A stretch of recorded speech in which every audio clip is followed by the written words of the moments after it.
long before the first cities were built, long before language formed into the shapes that would become words, and long before memory began to separate one event from another, there were the mushrooms. In the damp shadows of ancient forests, they grew silently, neither plant nor animal, something in between, something patient. And it is there, somewhere within the forgotten age of humankind's earliest wandering, that the first relationship between humans and mushrooms began. It was not discovery in the way one might imagine, not a sudden realization or a conscious event, but a slow unfolding, and unrecorded familiarity formed through hunger, curiosity, and accident. People, then not even people as we understand them, would have touched, smelled, and perhaps tasted these strange things that sprouted overnight after rain, that seemed alive and yet not moving, that grew from death itself. No one knows when the first human hand reached down into the wet soil and plucked a mushroom. It might have been a child playing with the earth, or a mother searching for food, or a wanderer too hungry to care about the unknown. The ancient world was full of risk. Everything that could be eaten might also kill. In that fragile balance between survival and death, mushrooms presented both hope and danger. Some nourished, some enlightened, some poisoned. And thus the long story of humankind's relationship with fungi began, quietly, invisibly, beneath the leaves of time. The earliest evidence of human interaction with mushrooms does not come from words, for there were no words yet, but from fragments, tools, residues, traces in cave sites where ancient hunters gathered. Archaeologists have found spores embedded in prehistoric grindstones, chemical hints of fungal presence in ancient teeth, and images, perhaps of mushrooms, carved into the walls of caves in Spain and Algeria, dating back over 9,000 years. These are not definitive proofs, but they whisper of a knowledge older than history. In those ages, mushrooms were not food in the ordinary sense. They were symbols of mystery. They appeared without seeds, grew in darkness, vanished without reason. To early humans, such things could not simply exist by chance. They must have come from somewhere, perhaps from the spirit world, perhaps from the gods. The earliest myths that survived into written culture echo this ancient awe. The Maya spoke of sacred mushrooms that opened the gates to divine vision. The ancient Siberian tribes drank the urine of shamans who had consumed the fly agaric mushroom, believing the visions seen were messages from beyond. In Greece, too, the word mykos would give rise to mycology, and yet long before it became science, it was magic.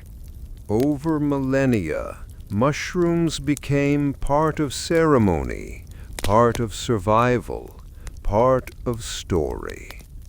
The ancient Egyptians are said to have considered them a food for the gods, forbidden to commoners.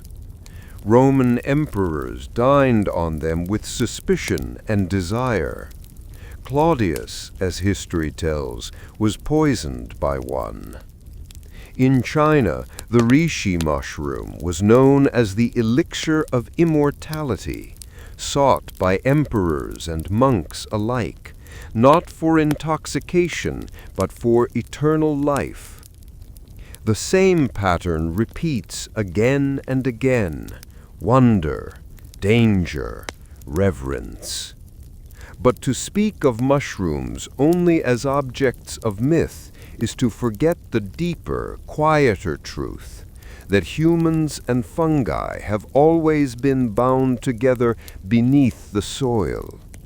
When ancient forests rose, fungi formed networks through their roots, trading nutrients, linking trees in silent conversation.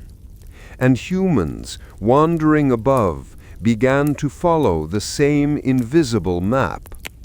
The first farmers learned, without knowing why, that crops grew better in places where rot had once lived, where mushrooms had fed on decay. Compost, manure, and fungal life became the unseen allies of civilization. In this slow, unrecorded evolution, mushrooms entered not only the stomach, but the imagination. They represented the cycle of life and death more clearly than anything else in nature. They grew from decay, transformed it, and turned it back into life. To touch a mushroom was to touch the mystery of transformation itself. As centuries turned to millennia, humans began to notice differences. Some mushrooms could sustain life, others could end it. The knowledge of which was which passed through whispers, through rituals, through mothers teaching daughters, through old men remembering old poisons. In ancient Eurasia, the Amanita muscaria, red cap with white dots, became both sacred and feared. Its visions inspired shamans. Its toxins destroyed careless wanderers. The line between divine and deadly was thin and often invisible. There are stories, though unverified, that early European hunters would test mushrooms by feeding them to animals first. Dogs, goats, or pigs became the first tasters, the living instruments of survival. In time, a kind of folk taxonomy emerged. The edible ones were remembered, the deadly ones forgotten or cursed. But the temptation of the unknown never vanished. To eat a mushroom was to gamble with the unseen. By the time recorded civilization began in Mesopotamia, mushrooms had already entered human ritual. Sumerian tablets describe offerings of dark growths to the gods of fertility. Whether these were mushrooms or something else, no one knows. Yet the symbolism remains consistent: growth from darkness, birth from decay, life from death. In India, the ancient Rig Veda mentions a mysterious drink called soma, the juice of immortality, the food of the gods. For centuries, scholars have debated what soma was. Some believe it was a hallucinogenic mushroom, perhaps the Amanita muscamia again, its red cap echoing the divine fire described in the verses. If true, it would mean that one of the oldest religious texts on earth was inspired by fungal intoxication, by visions born not of fasting or prayer, but of chemical transformation within the brain. And what of the Americas? Long before Columbus crossed the sea, the peoples of Mesoamerica were already using mushrooms in sacred rites. The Aztecs called them Teonanacatl, the flesh of the gods. Through them, priests spoke with spirits, saw the future, and communed with ancestors. When Spanish missionaries arrived, they condemned these rituals as demonic and burned the mushroom stones. But the knowledge never truly vanished. It retreated underground into secrecy, waiting centuries to re-emerge. The story of mushrooms is not linear. It does not follow a clear path from ignorance to understanding. It loops, decays, and regrows, like the fungi themselves. At times, humanity embraced them as gifts of the divine. At other times, feared them as instruments of witchcraft. In medieval Europe, mushrooms growing in a circle were said to mark the place where fairies danced. People called them fairy rings and avoided stepping within lest they vanish into another world. And yet, even then, peasants gathered mushrooms for food.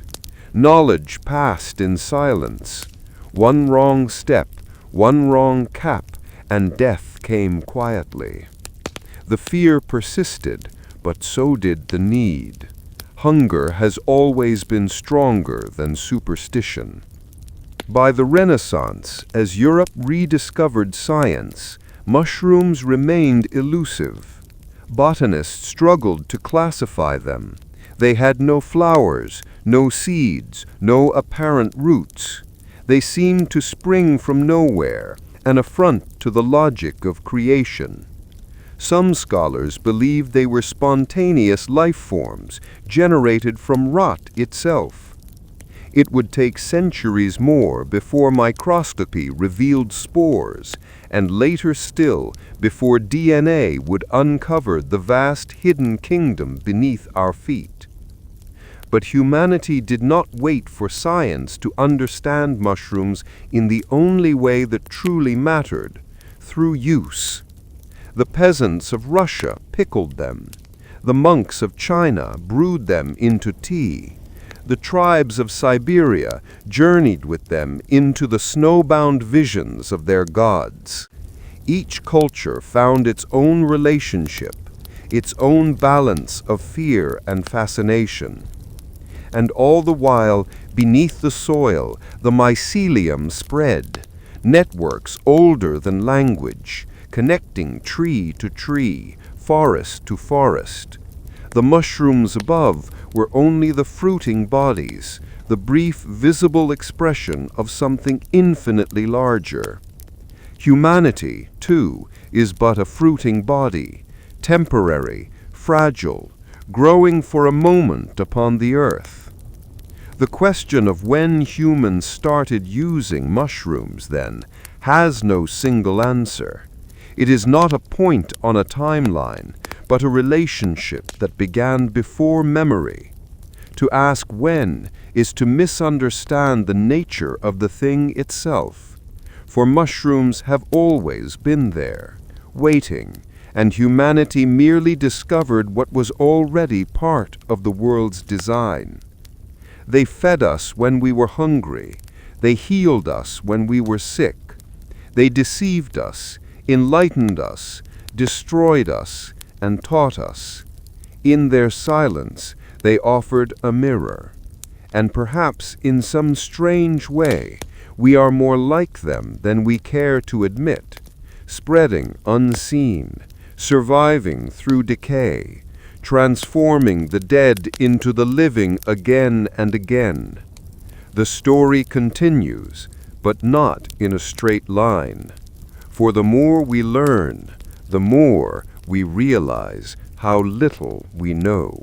As the centuries drifted onward and kingdoms rose and fell, the human understanding of mushrooms remained shrouded in ambiguity.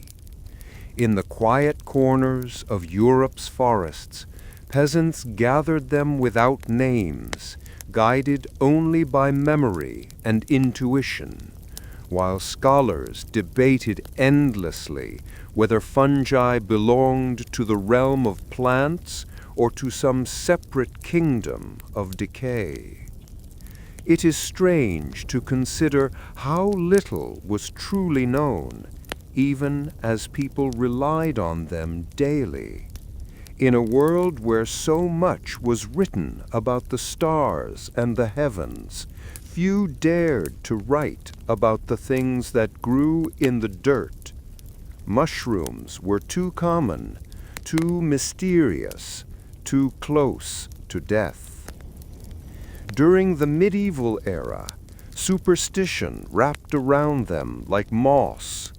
Monks who studied medicine recorded them in secret herbal manuscripts, labeling some as safe for the poor and others as poison of the devil.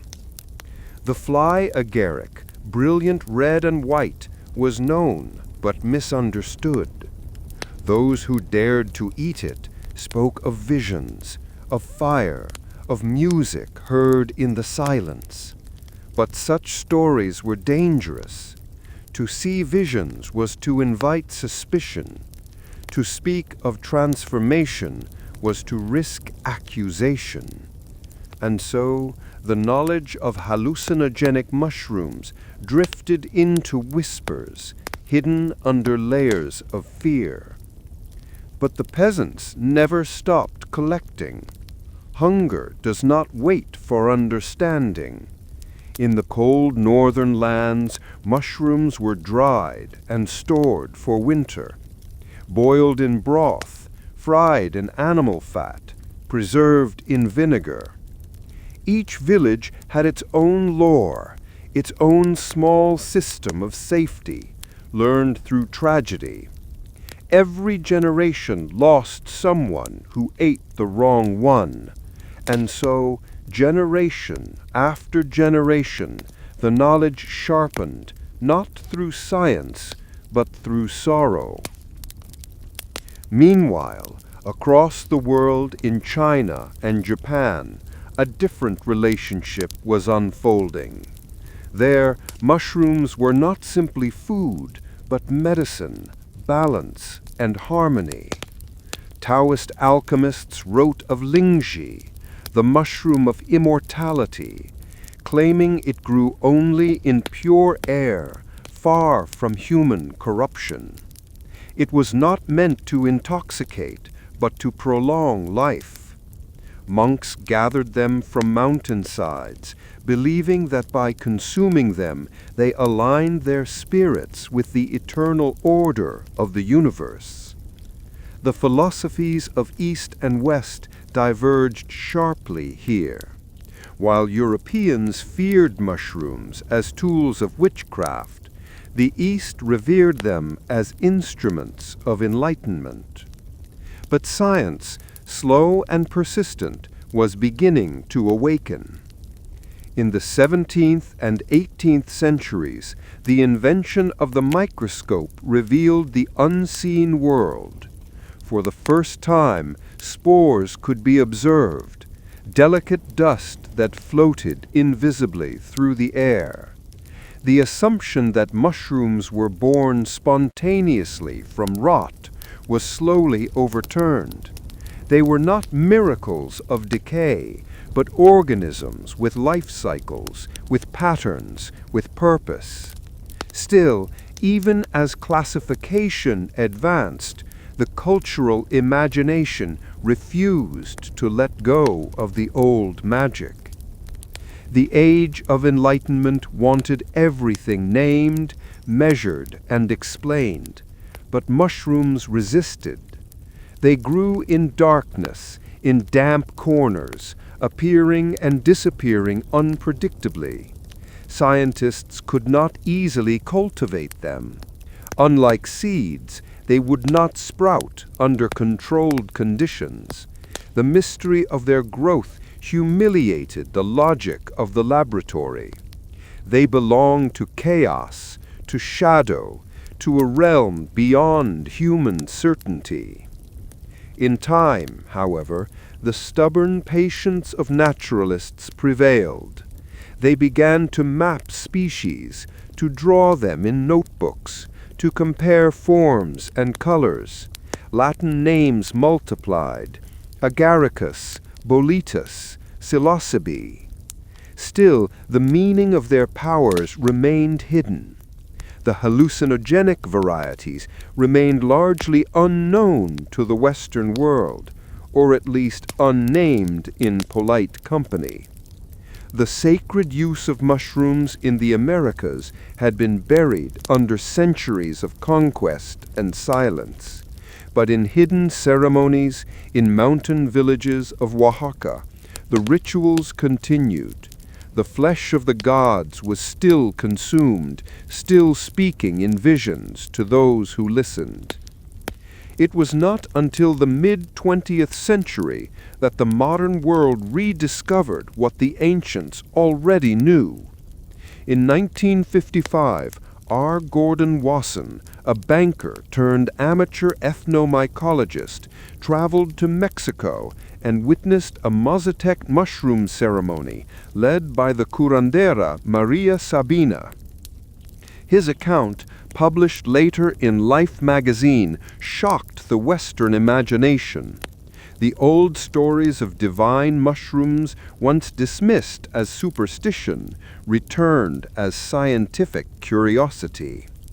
Soon, chemists isolated psilocybin, the active compound responsible for visions. Laboratories, once silent about such things, became places of altered consciousness. But before that rediscovery, the world had already been reshaped by another kind of fungal power, one invisible, one medicinal. In 1928, Alexander Fleming noticed that a mold growing accidentally in his petri dish killed the surrounding bacteria. That mold was penicillium, and from it came penicillin. Suddenly, fungi were not symbols of decay, but saviors of life. The same family that rotted bread could now heal infection. Humanity, long fearful of mushrooms' power, had finally turned that power to its advantage. From that moment, fungi stepped quietly into modern history. They were studied not for magic, but for medicine, for agriculture, for chemistry. The same networks that nourished trees became metaphors for connection, cooperation, and resilience. Scientists began to understand that the forest was not a collection of individual trees, but a single living web held together by mycelium. The term Wood Wide Web was coined centuries later, but the reality had been there since before humankind. And yet, the ancient allure never faded. The 1960s brought a new wave of exploration, not in caves or temples, but in mines.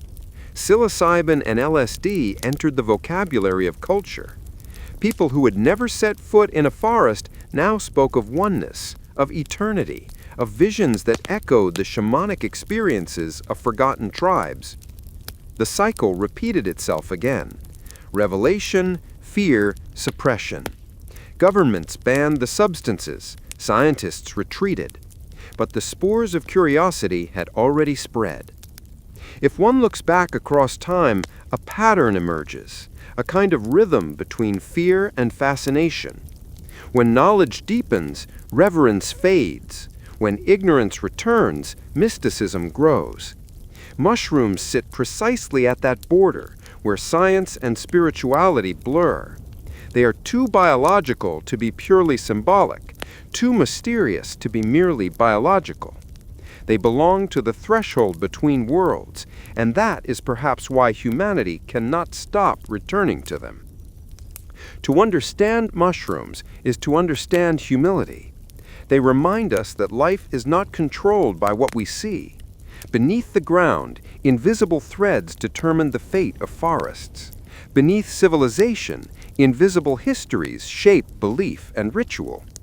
Each age thinks it has discovered mushrooms anew, but in truth, they have been rediscovered countless times, as though the memory itself decays and regrows, like the fungi's own form. There is a certain irony in this. The beings that live by decomposing memory are also the ones that erase it. The stories of sacred mushrooms, the rituals of ancient tribes, the visions of shamans all return and vanish like seasonal fruitings. They cannot be preserved. They rot, they return, they are reborn in another place, under another name.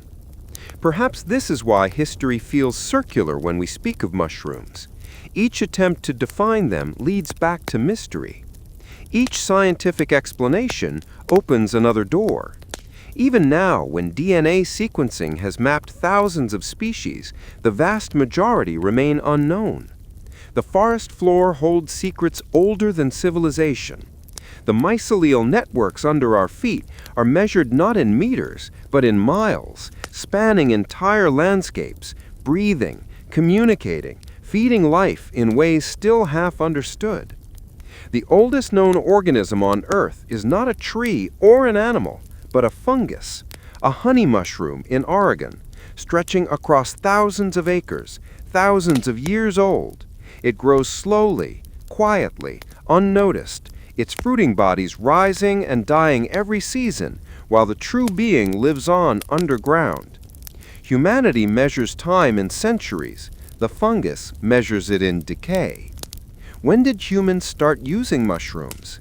The question continues to echo. It is not about beginnings, for beginnings are illusions. We never began to use them. We have always been part of their world.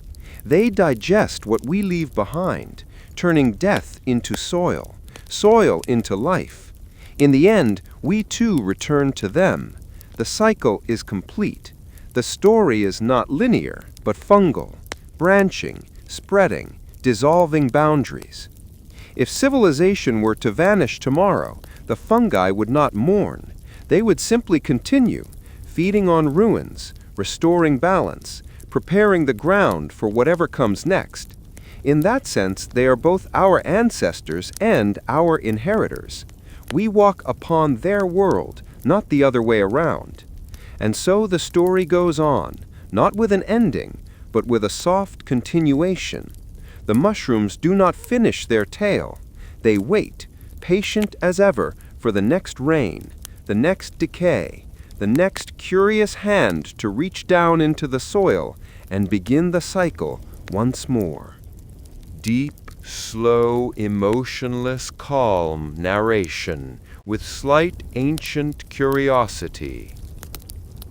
The silence of history has a peculiar weight when it concerns things that grow without noise. The story of mushrooms is a slow unfolding of that silence, the same silence that lives beneath fallen leaves and old stones, a silence that remembers more than words ever could. When people began to settle, when wandering gave way to farming, the bond between humans and fungi deepened in ways they could not have explained. They turned the soil, they stored grain, they kept animals, and everywhere in that process fungi followed, unseen, feeding on leftovers, transforming waste into something fertile again. The first farmers, though they did not name it, were already working with fungal power. The smell of earth after rain, the sweetness of compost, the damp richness of rot, these were the quiet foundations of civilization. In the ancient granaries of Mesopotamia, mold crept into stored barley and wheat. To modern minds, that might seem like a problem, but it was in those spoiled stores that fermentation was born. Bread, beer, and eventually antibiotics all traced their lineage to fungi. What began as contamination became creation. Civilization itself is a story of learning to live with decay. The same invisible organisms that ruined food also taught humans how to preserve it. Out of rot came nourishment.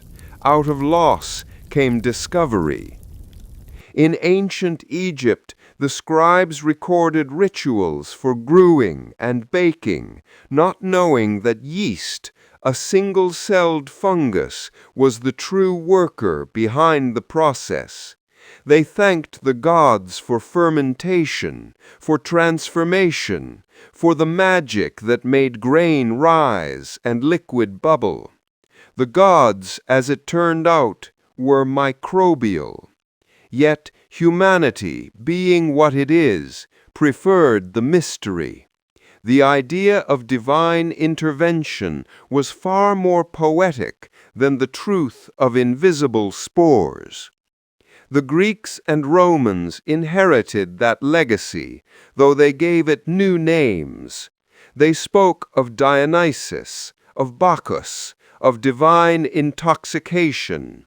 The wine they worshipped was another gift of fungus, yeast turning sugar into spirit.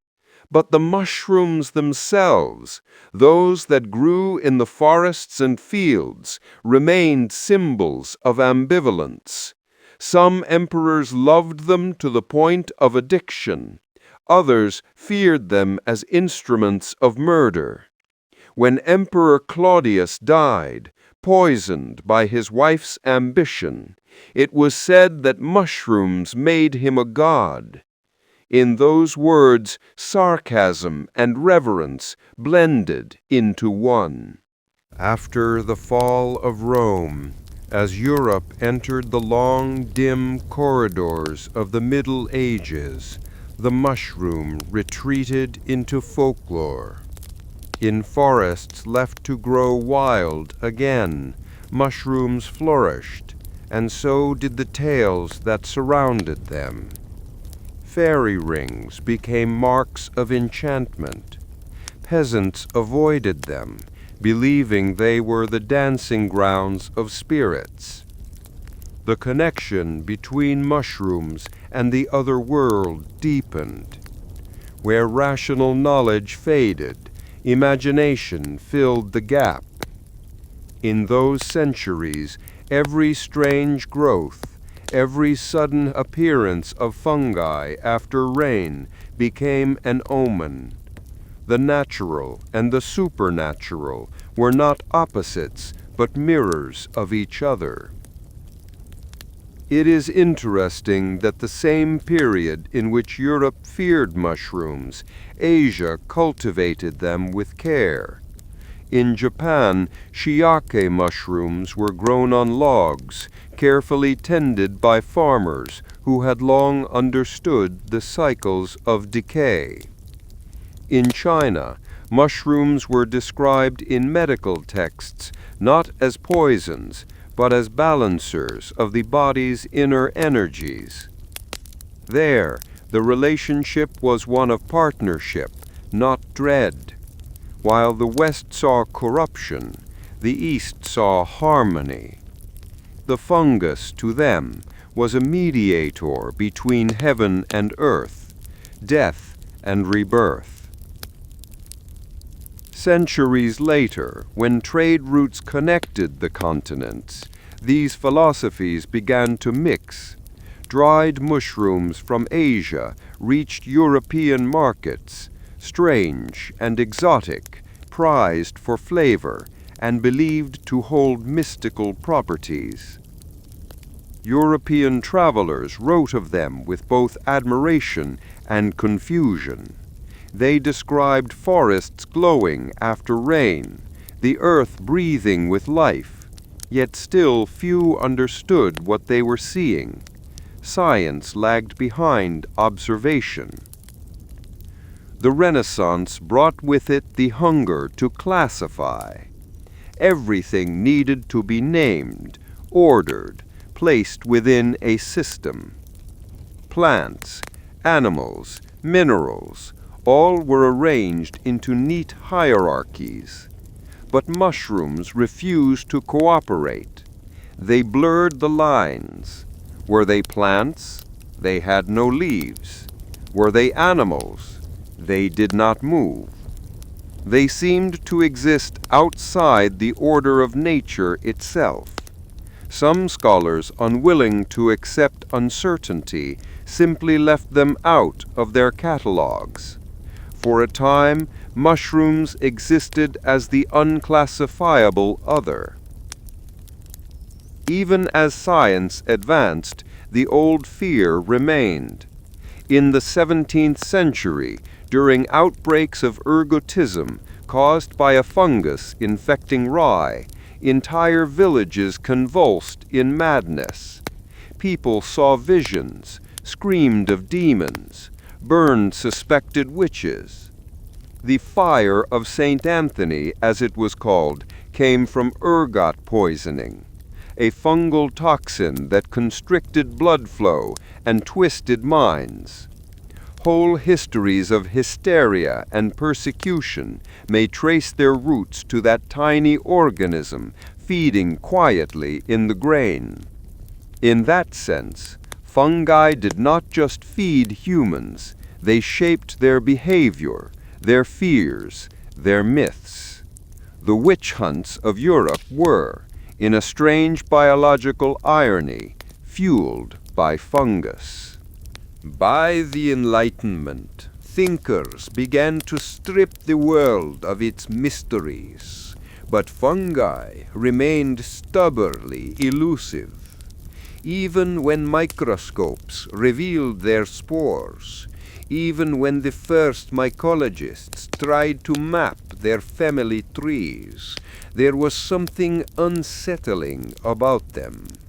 They fed on death, thrived in darkness, appeared suddenly, vanished without trace. They were, in the eyes of reason, reminders of chaos. To study them was to confront the limits of control. It was not until the 19th century that mushrooms began to enter the scientific mainstream.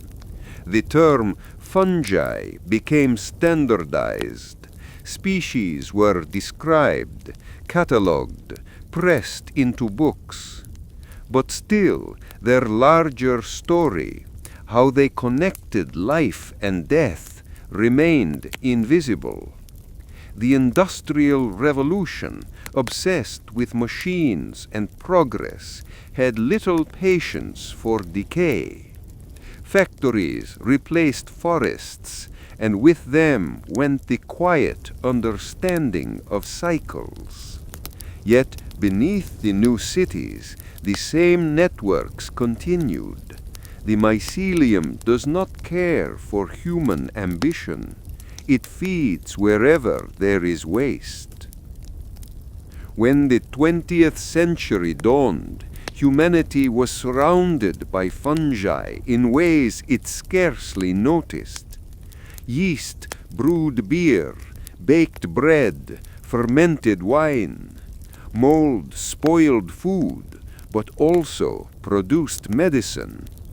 Penicillin, the accidental miracle of 1928, transformed the relationship once again.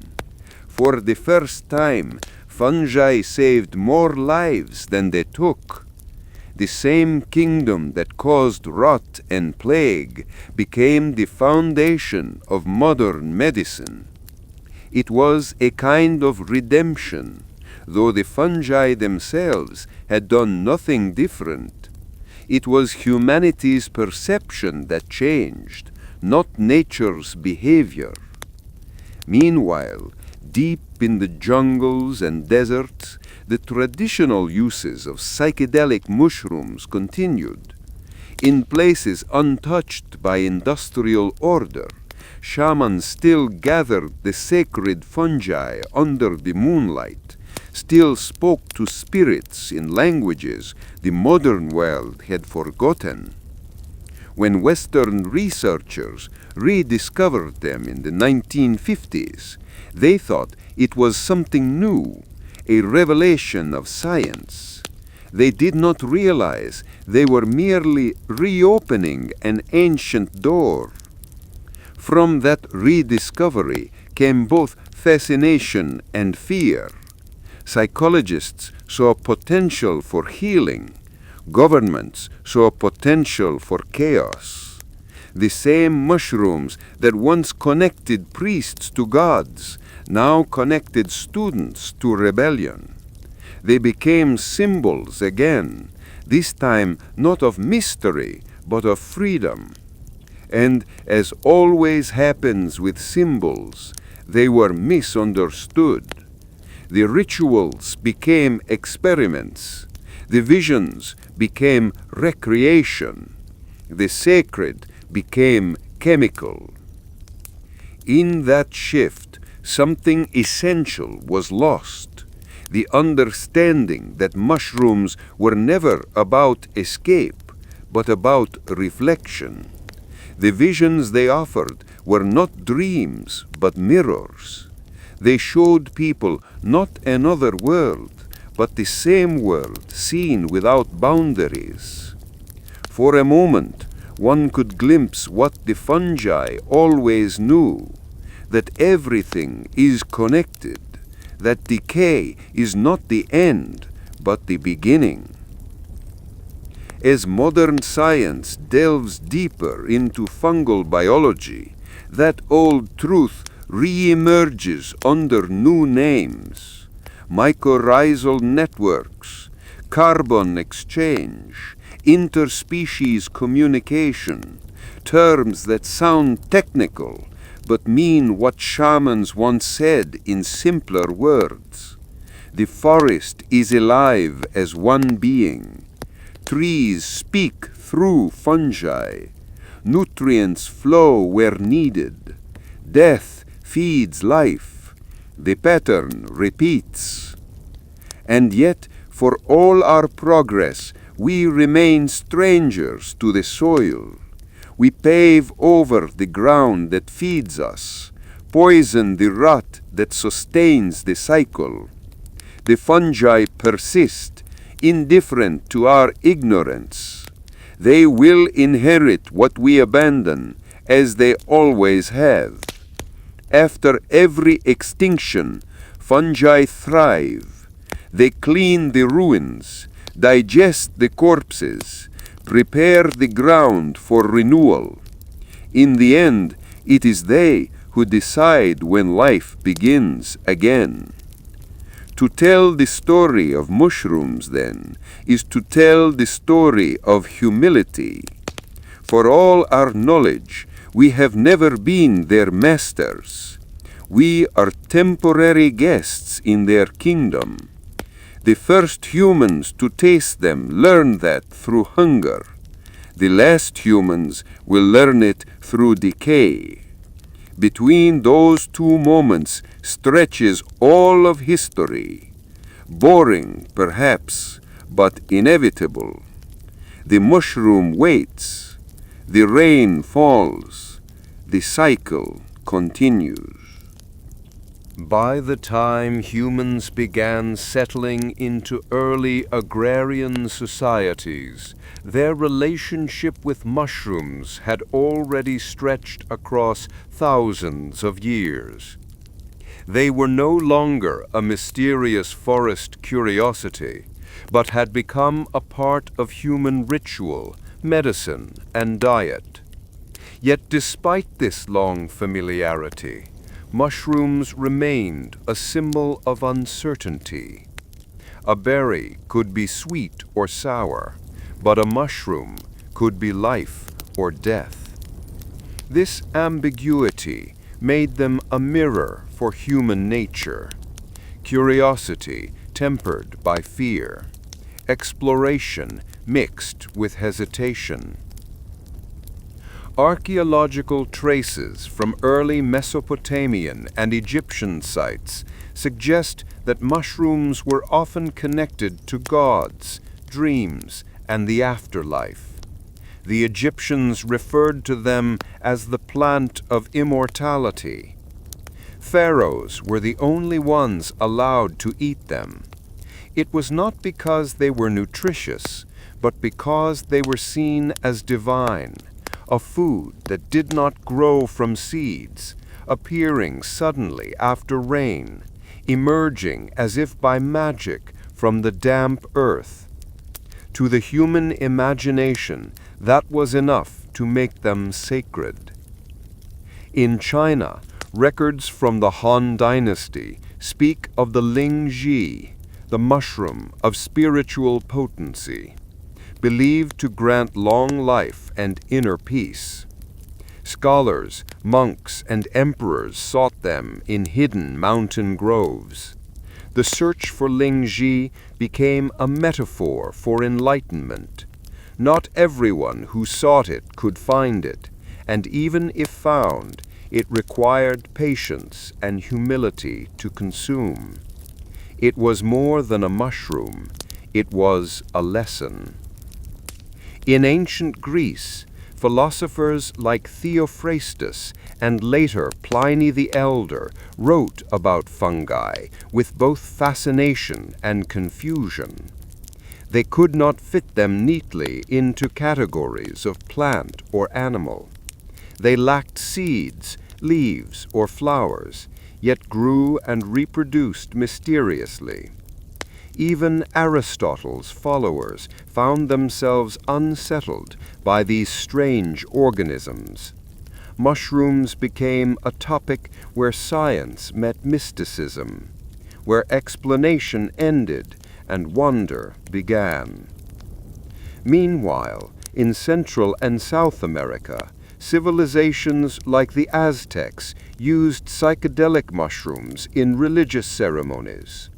The Teonanacalt, meaning flesh of the gods, was consumed to communicate with spirits.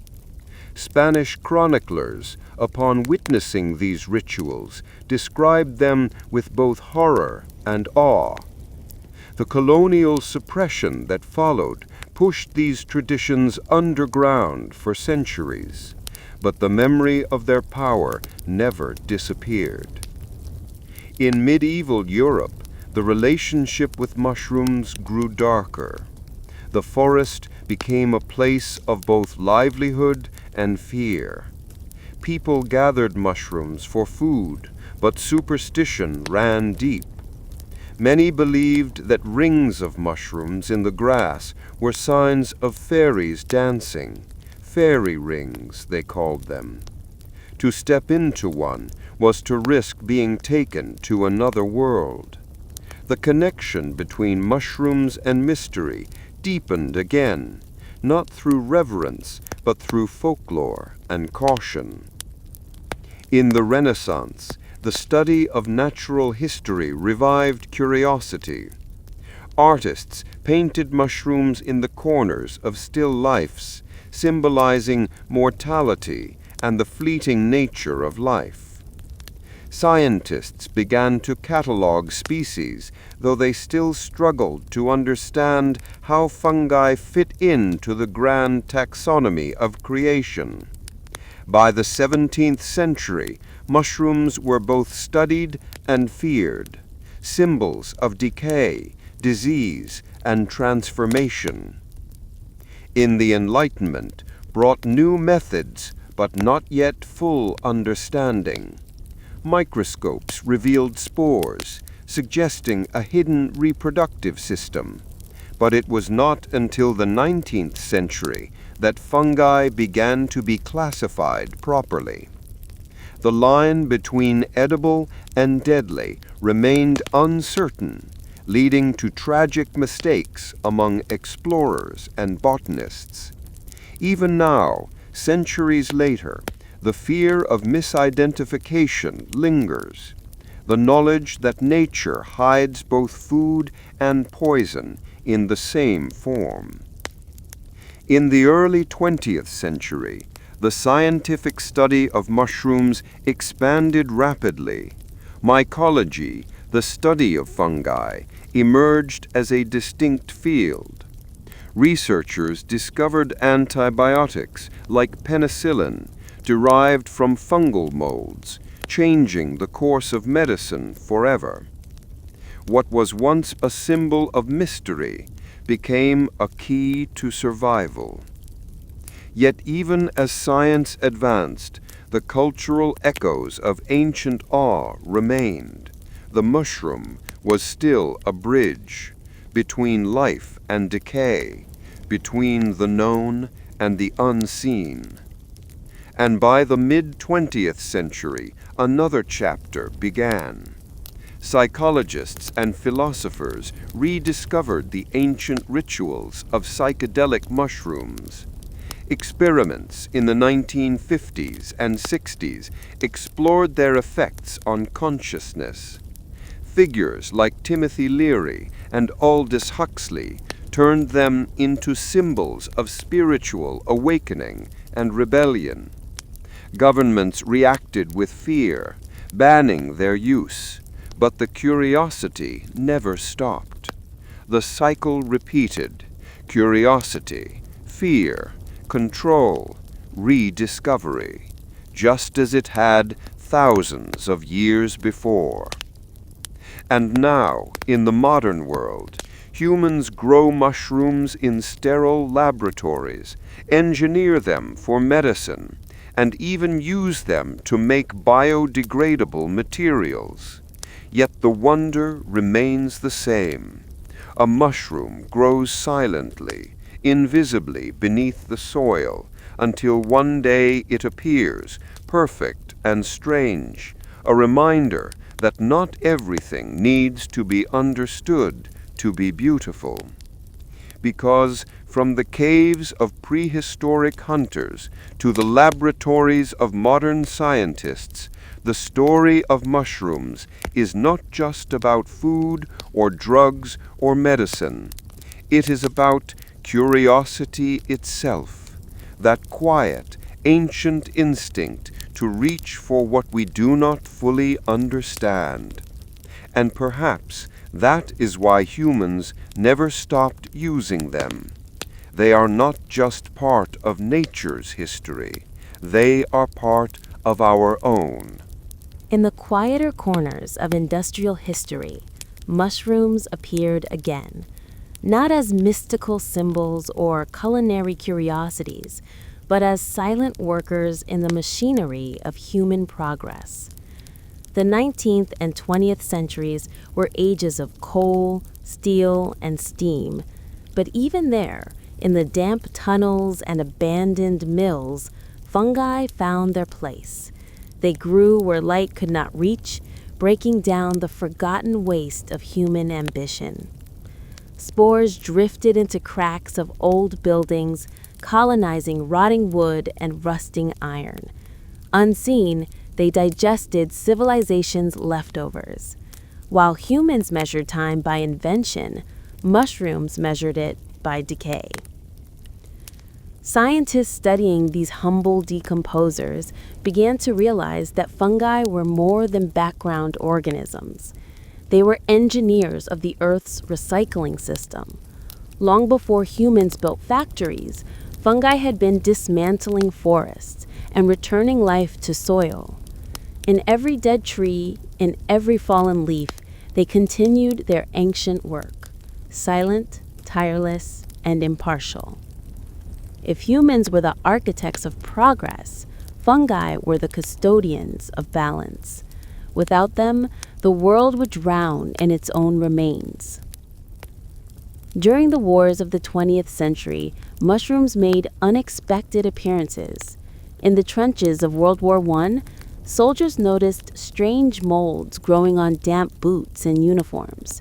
It was an inconvenience at first, then a symbol of the rot that crept through the endless mud of the front lines.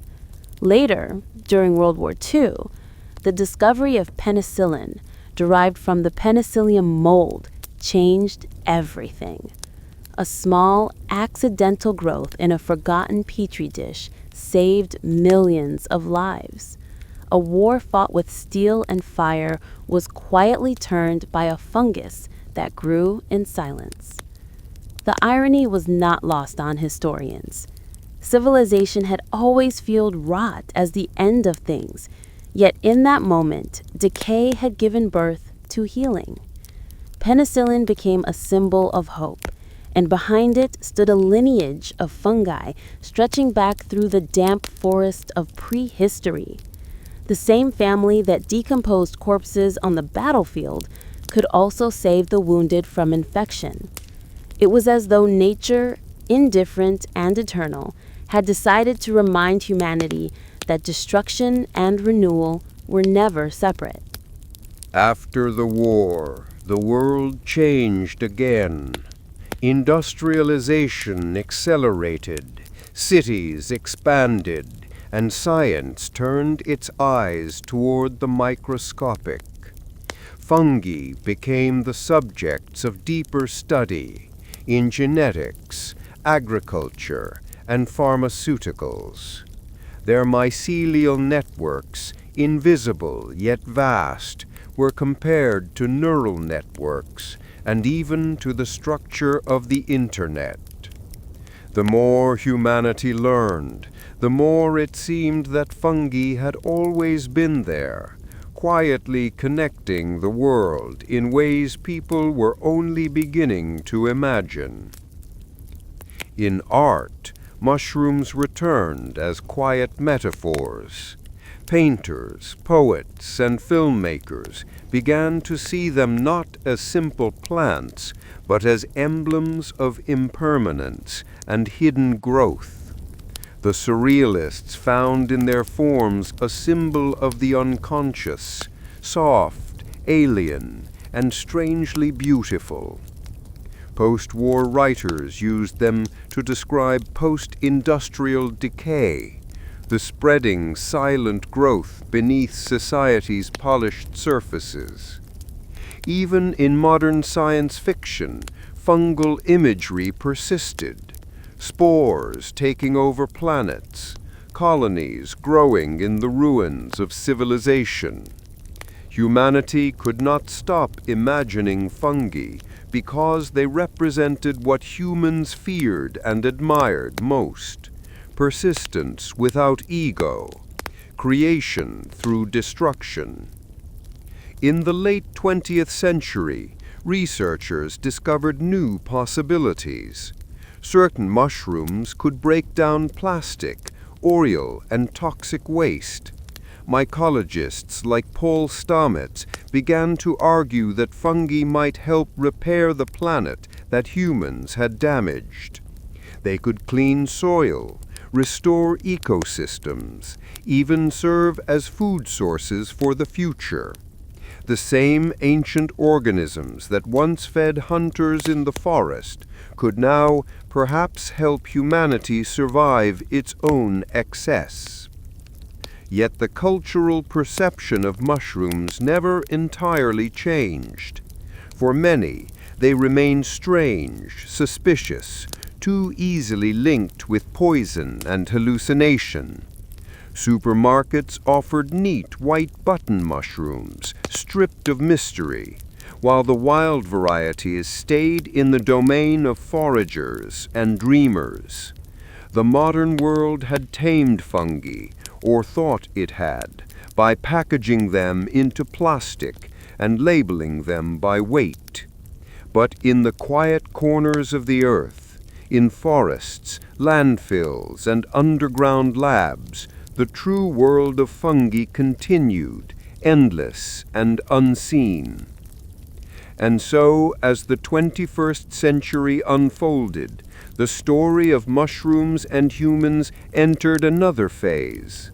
Fungi were studied as potential medicines, as building materials, as analogues for artificial intelligence.